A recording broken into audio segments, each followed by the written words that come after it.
Hey everybody, Tiffany here. I wanted to share with you guys my January Midori project. I thought you might like taking a look.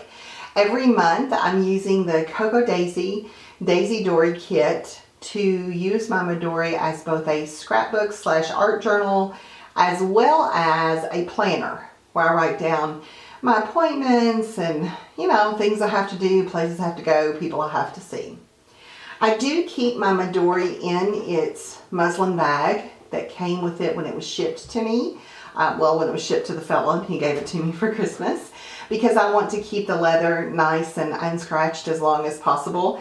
I know some people aren't as particular about that, but that's something that, I want to try to keep it as nice and lovely and fresh as long as I can. I do have on the front of it now, and you can see sticking up too, I have some of the items from the February kit with Cocoa Daisy. I like these little notepads that we get each month. It's a great place to be able to jot down notes, something quick if you're out somewhere. And I have a tendency to just loop mine in the front of my Midori, and then I slide it in the muslin bag and just keep it like that. So I don't know if any of you guys have done the same thing, but that's sort of how I'm approaching that. But let's open it up and take a look at January.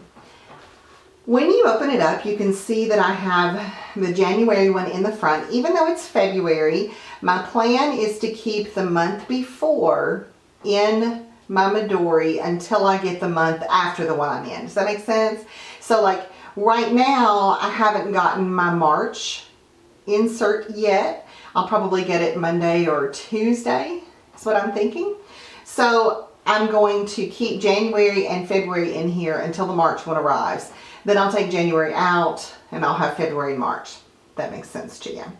I added some washi tape on the front of this. This one came in the Cocoa Daisy kit this month, and this was just some washi that I had already.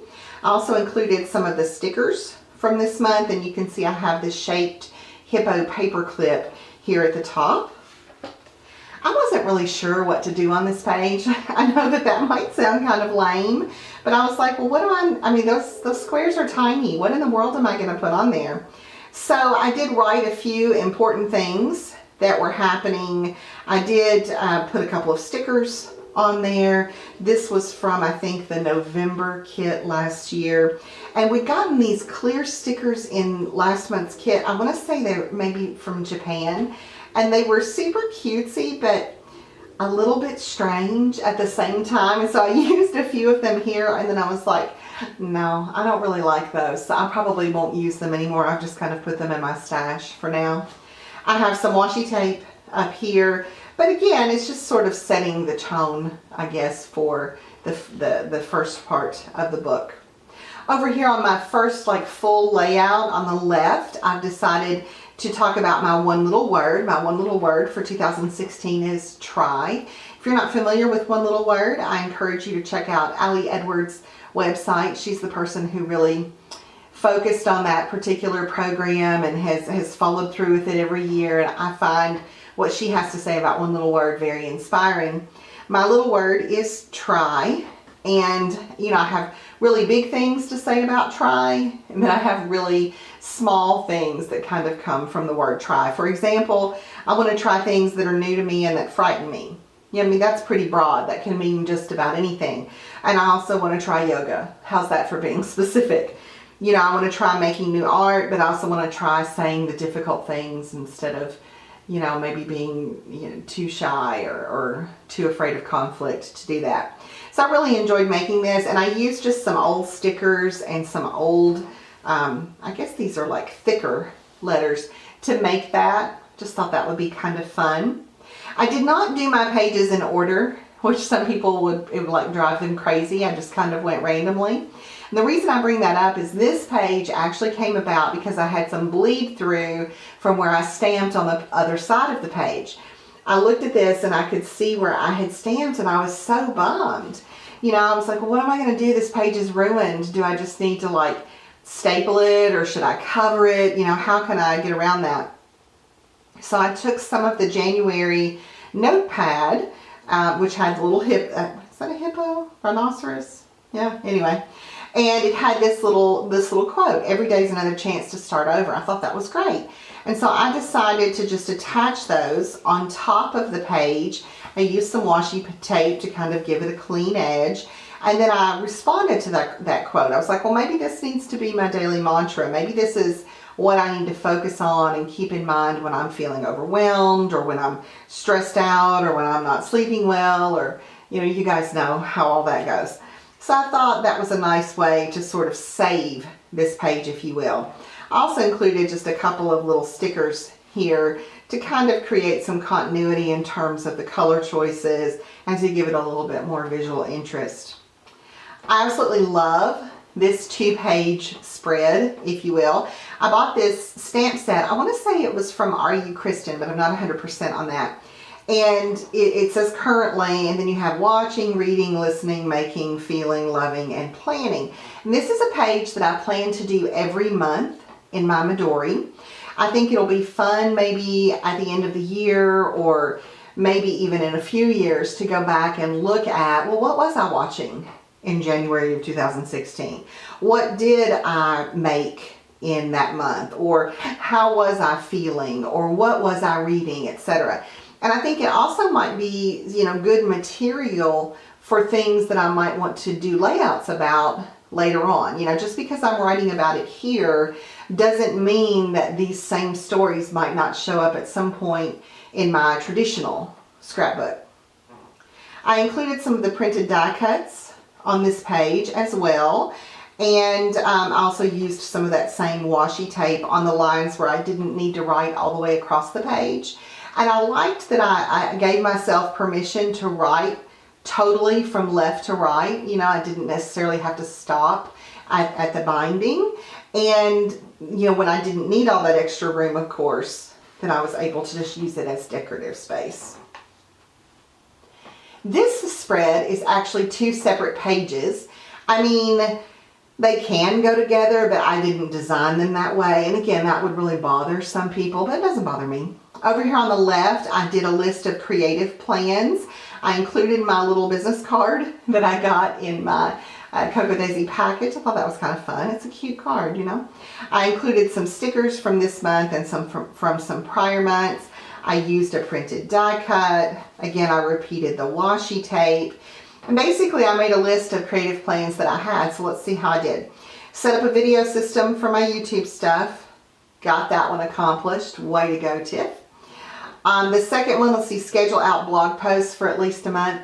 I did not do so great on that. I have scheduled out a few weeks in advance, but it's really hard for me to work a whole month out. But that's something I'm going to continue to work on. And hopefully, within a few months, I will have enough material that banked, so to speak, that I can work a month out. Start a couple of new blog series to feature each week. Well, I started one of those. I'm doing the Throwback Thursday, where I share an old layout and talk about what I like about it now, and maybe what I would do differently if I were going to scrapbook it now. And this isn't a weekly thing, but I am starting to do this particular series. I want to do a video series like this every month, showing you how my Midori sort of progresses throughout the year. So way to go on that. Make a final decision about the book that I wrote. Yeah, no, haven't done that. Failure. Oops. And then make 2 or 3 projects per week or more. And I have done that. So I'm feeling pretty good about my list here. That's actually nice to be able to look back at that now with you all the first week of February and go, okay, that's not a bad thing. Over here on the right, I have a page about taking risks. Some things that I definitely want to do this year. I worry about getting stuck in a rut. I worry about taking my life and the time that I have here for granted. So this is really just a reminder, if you will, about some of the things that are important to me. And one of those is, to take risks and not let myself get too complacent. I want to, travel domestically, for example, in 2016 by myself. I've never done that here in this country, so it's kind of strange that I've done that internationally, but not here at home. I don't know where I'll go yet or when, but I think it would be really fun. I think I'd like to get another dog at the end of this year. because my louder dog is getting quite elderly, and I think that might be a good transition for me. I'm still kind of up in the air. You know, I want to try something new every month. I'm just picking out a few of these to mention. I'm thinking right now, I'm not sure that I succeeded in that in January. So maybe that means I'll have to try 2 new things this month. Well, no, I take that back. I tried a new restaurant in January, so I guess that counts, right? You're going to give me permission to count that. The next 2 pages, I shared this on my blog a couple of weeks ago, and some people really seem to enjoy it. Since I do travel quite extensively, I made this list kind of, you know, tongue-in-cheek. The 12 packing commandments I promise to follow this time. So when I get ready to pack for my big trip this summer, you guys can check and see if I actually did follow these commandments. One of them, the first one, thou shalt pack only natural fibers, no synthetics. You know, let's see, number 4, thou shalt not pack any clothing that is uncomfortable. You know, life is too short for that. Why would I pack something for a trip halfway around the world that would be uncomfortable? I don't know what I'm thinking sometimes. Thou shalt ship home 1 box of purchases per week. You know, I'm not going to pay that over baggage limit fee anymore. I'm not going to do it. I like this one. Before packing, thou shalt be photographed in all clothing taking with thou. No surprises. You know how sometimes you put something on and you feel super cute, and then you see yourself in a photograph wearing it and you're like, oh dear God, what was I thinking? Yeah, I'm going to try to avoid that, you know, next time that I travel. Thou shouldst remember that solids mix better than prints, you know, etc., etc. So those are kind of fun. And I did include some washi tape, some stickers, and a couple of the printed die cuts to carry out the theme of the month, you know, on these pages.